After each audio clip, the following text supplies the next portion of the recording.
అన్న జగనన్న, మీ కుటుంబానికి మా కుటుంబం ఎప్పుడూ రుణపడి ఉంటుందన్న.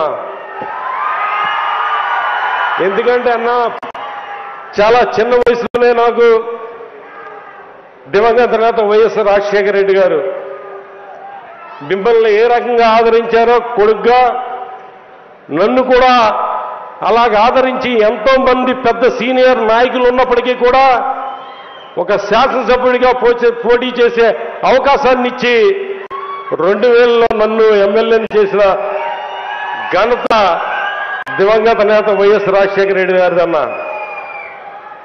ఆ తర్వాత మళ్ళీ 2014లో 2019లో కూడా శాసనసభకు పోటీ చేసే అవకాశం ఇచ్చి గ్రంథి నీ కుటుంబాన్ని విడిచిపెట్టను అని చెప్పి ఏదైతే దివంగత నేత వైఎస్ రాజశేఖర రెడ్డి గారు నన్ను మరి ఏ రకంగా ప్రోత్సహించారో ఆ రకంగా నన్ను వెన్నంటి ప్రోత్సహించిన మీకు సర్వదా ఎప్పుడు కూడా మా కుటుంబం రుణపడి ఉంటుందన్న.